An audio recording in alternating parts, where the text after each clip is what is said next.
자, 역사를 가장 역사답게 가르친다고 자부하는 황연필입니다. 오늘 함경도 이야기입니다. 임진왜란에서 함경도에 어떤 일이 있었는지 많은 분들이 모르고 계십니다만 실제로 들여다보면 굉장히 재밌고 감동되고 교훈으로 삼을 만한, 우리가 또 분노해야 될 만한 이야기들이 함경도에 많았습니다.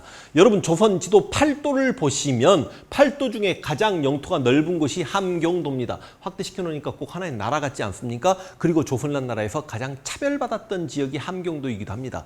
여러분, 세종이 사군과 육진을 개척하죠. 여기 백도 마운틴이 있으면 압록강 쪽에 채윤덕을 시켜서 사군을 개척하고, 지금 6개 보이십니까? 부령, 회령, 종성, 온성, 경흥, 경원, 이렇게 6곳. 이걸 김종서 장군을 시켜서 육진을 개척합니다. 그래서 세종 때 압록강에서 두만강까지 우리 국경선이 확보되기도 하지요.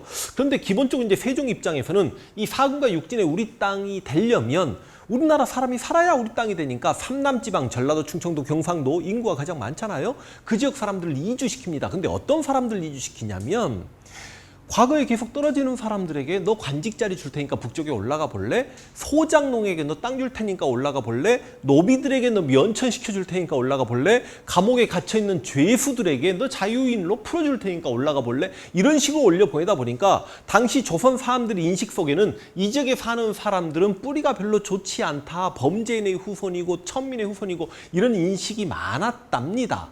그래서 가장 차별받았기 때문에 여기 청천강 이북에서 1811년에 홍경래의 난이 일어나기도 했던 곳이고요. 특히 함경도는 이제 여진족이 출몰들도 많이 하는 곳이기도 하고, 그리고 또 뭔가 정치 활동하다가 잘못했던 사람들이 유배 오는 곳이기도 하고, 함경도 출신들이 실제로 문과응시를 거의 합격하지 못합니다. 그런데다가 합격을 한다고 하더라도 관직 생활하면서 당, 상관, 쉽게 이야기하면 정승, 판서까지 승진을 못해요. 그러다 보니까 조선이라는 나라에서 굉장히 차별을 받았고, 이 조선 8도 중에 아마 조선 왕조에 대한 충성도가 가장 떨어지는 곳이 함경도라고 생각하시면 되겠습니다. 그런데 임진왜란 때 이 함경도로 진출했던 게 누굽니까? 가토죠. 서울까지는 이제 일본이 점령하고 나서 이렇게 개경을 점령하고 권희씨는 이렇게 평양으로 들어왔던 반면에 가토는 이렇게 함경도로 6월 달에 들어와가지고 7월에 함경도 남쪽을 다 먹고, 실은 함경도가 워낙 넓다 보니까 함경도 남쪽을 책임지는 병마절도사 도망갑니다. 북쪽을 책임졌던 사람이 한극함이라는 사람인데, 이 한극함은 경성에서 출발해가지고요 이제 만납니다.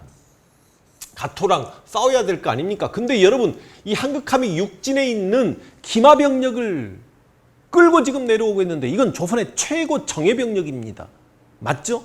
그러다 보니까 이게 가토도 굉장히 긴장을 해가지고 지금의 북한의 김책시 근처였던 이 근처에서 제대로 전투를 치르게 되니 이걸 해정창 전투라고 합니다. 실제로 처음 조선의 최정예 기마병과 가토의 병력이 맞부딪혔을 때는 조선군이 상당히 선전해가지고 일본군도 피해를 입었습니다만, 결과론적으로 일본군이 조총을 쏘므로 인해서 당시 조선의 기병 300명이 죽게 되는 일이 벌어지니 조선의 기병이 일단 산 쪽으로 후퇴를 합니다. 그리고 하룻밤을 지새고 있는데 새벽에 가토 군대가 갑자기 기습을 해버리는 바람에 해정창 전투에서도 결과론적으로 조선군이 괴멸당하게 되면서 함경도에서는 이제 가토 병력에게 맞설 수 있는 능력을 상실하게 됩니다. 그리고 한극함은 후퇴했다가 나중에 여진족으로까지 도망까지 쳤다가, 이 한극함은 나중에 여진족에 잡혀서 끌려와서 끝내 가토에게 잡히는 수모를 당하기도 했던 게 한극함입니다. 그럼 가토 입장에서는 해정창 전투에서 승리하고 그러다 보니까 이제 함경도의 큰 도시 경성을 가는데, 이 경성에서는 나름 또 쿠데타가 일어난다. 그래서 국세필이라는 사람이 쿠데타를 일으켰는데, 이 새끼는 이 지역의 토호라고 보시면 되죠. 보통 아전 그럼 옛날 향리라고 하지 않습니까? 국세필이 쿠데타를 일으켜가지고 쉽게 얘기하면 가토에게 무릎을 꿇어버립니다. 우리는 일본에게 순응하겠습니다. 바로 이런 친구들을 우리가 순외라고 하죠. 외를 따르는 친구들. 그러니까 가토 입장에서는 함경도의 토 세력이 자신을 지지해주겠다고 하니까 얼마나 땡큐야. 그래서 땡큐 하면서 가토는 계속 이제 이렇게 올라가는데, 여기 부령 있고 회령인데, 회령에서는 국경인이 또 쿠데타를 일으킵니다. 근데 이때 국경인 쿠데타는 정말 가슴 아픈 게, 이 회령에는 누가 와 있었냐면 선조의 큰아들이었던 임해군과 둘째 광해군이 세자가 됐잖아요. 여섯째 순하군까지 여기 와 있었습니다. 그러니까 왕이 서울을 버리고 떠나면서 왕자들을 각 지역으로 보내서 근왕병을 모집합니다. 그러니까 쉽게 이야기해서 의병들을 모집해야만 합니다. 그래서 이 함경도를 임해군을 보냈습니다. 가장 정서적으로 조선 왕조에 충성하지 않은 지역에 가장 심성이 더러운 왜 임해군을 보냈는지 모르겠습니다. 여섯째 아들 순화군을 강원도로 보냈는데 벌써 강원도가 시마즈 등에 의해서 점령을 당하게 되니 순화군이 그게 무서우니까 형이 있는 함경도로 가야지라고 해가지고 임해군과 순화군과 조선 관료와 그리고 그의 식솔들 가족들까지 노비들 데리고 함경도 회령에 숨어 있었는데 문제는 임해군과 순화군의 노비들이 이 함경도의 부락을 막 약탈합니다. 여인들 희롱합니다. 술상 차려와라 그렇게 이야기합니다. 소돼지 막 잡아와서 막 잔치 벌려버립니다. 그렇지 않아도 민심이 안 좋은 동네에서 지금 왕자 2명이 진짜 눈치 더럽게 없었던 거지.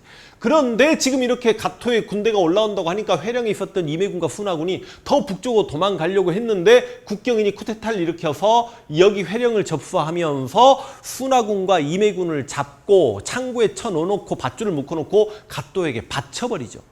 그러니까 가토가 임해군과 순화군을 만나는 자리에서는 국경인을 혼냈다라고 합니다. 야, 그래도 너희 왕의 아들들 아니냐? 그리고 관료들과 그 가족들까지 이렇게 치욕을 안겨줘서야 되겠냐? 라고 하면서 밧줄을 풀어주고 이해를 다 했다라고 하죠. 아, 짜증나네. 임해군의 아들이 있습니다. 나중에 임해군은 가토가 풀어주긴 합니다만 임해군의 아들 4살짜리는 가토가 데리고 일본으로 가버리죠. 그래서 자신의 양아들로 삼습니다. 그러니까 쉽게 이야기하면 조선 왕자의 아들, 왕의 손자를 자신의 양아들로 삼는데 이게 많이 알려지지 않았죠. 이 아이가 일본에서 굉장히 유명한 승려가 됩니다. 일련이라는 스님인데 일본에도 기록이 굉장히 많이 남아 있습니다. 우리는 일련 그러면 삼국유사로 유명한데 삼국유사의 일련은 아니고요. 그런데 이제 자 보십시오. 가토가 이제 어디까지 간 거야? 여기까지 이렇게 간 거야. 회령까지 갔어. 근데 여기서 이제 가토가 욕심을 부립니다. 무슨 욕심? 가토는 임진왜란을 주구장창 주장했던 인물이에요. 그러니까 일선발 고니시는 전쟁 회의론자였고 가토는 토요토미 히데요시에게 전쟁하자라고 했고 전쟁하면 제가 선봉에 서가지고 요동까지 쳐들어서 가서 나중에 명나라를 제가 관백폐하께 바치겠습니다. 이렇게 이야기했던 게 가토 아닙니까? 근데 지금 여기 두만강 국경까지 왔잖아요. 그러니까 건너가 보고 싶은 거야. 그러니까 가토가 건너가 보고 싶어서 이제 국경이나 이런 조선인들에게 여진족에 대해서 물어봅니다. 그러니까 조선인들이 여진족에 대해서 뭐라고 이야기하냐면 여진족 개개인이 정말 용맹해서 함부로 얕볼 수가 없습니다라고 이야기하니까 가토가 우리 일본의 용맹을 여진족에게 한번 보여줘야 되겠구나라고 하면서 이렇게 두만강을 넘어가는데 그러면 이제 당시 여진족 상황은 어떻냐? 여진족은 이쪽에 건주여진이라고 해가지고 그 큰 누르하치 세력이 있었고요. 여기가 이제 야인여진이라고 하고 저 북쪽에 서해여진인가 이렇게 세 부족이 있는 거죠. 물론 건주여진에 입각해서 나중에 후금이 건국이 됩니다. 근데 이 야인여진족 중에 노토부락이라는 곳이 있었어요. 노토부락. 근데 이 노토부락이 실제로 두만강 건너와서 우리 조선과 가장 대립을 많이 했는데 한 4만에서 한 7, 8만 정도의 인구가 살고 있는 부락인데 강성해가지고 건주여진의 누르하치조차 함부로 못했답니다. 그런데 갑자기 일본군이 급습을 한 거야. 아니 여진족 입장에서는 멘붕이 되는 거죠. 아니 조선인들이 건너와서 갑자기 부락민들을 죽이고 잡아가고 불태우는 경우는 있었겠죠. 당연하죠. 우리가 항상 대립하고 있었으니까. 근데 이상한 갑옷을 입은 이상한 말을 하는 그리고 빵빵하고 총을 쏘아대면서 오니까 초반에는 노토부락이 막 털립니다. 그래서 겁대가리 상실했던 가토가 와 여진족 별거 아니구나. 왜 여진족을 별거 아니라고 생각을 했냐면 가토 입장에서는 조선의 최정예 병력을 해정창에서 이겼지 않습니까?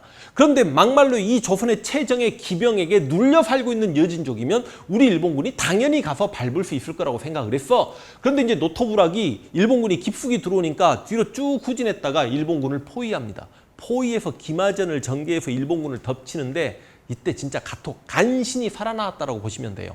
일본 측 기록에 입각하면 그만큼 우리가 더 많이 죽였고 일본군 한 명이 여진족 20명, 30명을 뱄다라고 하는데 그랬으면서 왜 도망쳐 나와? 도망쳐 나올 때도요. 갔던 길로 그냥 이렇게 돌아와서 회령으로 도망가지 못했다는 건 길이 끊기지 않았을까 이렇게 한번 생각해 볼 만합니다. 그래서 여기가 끊겨 있으니까 이쪽에 종성, 온성 막 이렇게 경원, 경흥 이렇게 돌아가지고 경성까지 다시 이렇게 도망을 쳐 내려옵니다. 그래서 여진족 노토부락에게 작살났던 가토 이야기까지 좀 여러분 기억하시고 문제는 이제 경성까지 왔고 다시 이렇게 가토는 길주까지 내려갑니다. 그러면 이제 가토는 길주에 있는 거죠. 그런데 여기 경성은 국세필이 실은 이제 경성 바로 위에 명천이라는 곳에 정말수라는 반란군이 또 있었는데 이 친구 역시 일본에게 항복을 해버려요. 그리고 여기 회령에는 국경인이 있는데 다시 이야기해서 국경인하고 국세필에게 이 지역을 치안과 행정을 담당케 합니다. 너희가 책임져라라고 합니다. 그러니까 이거 무슨 생각이었냐?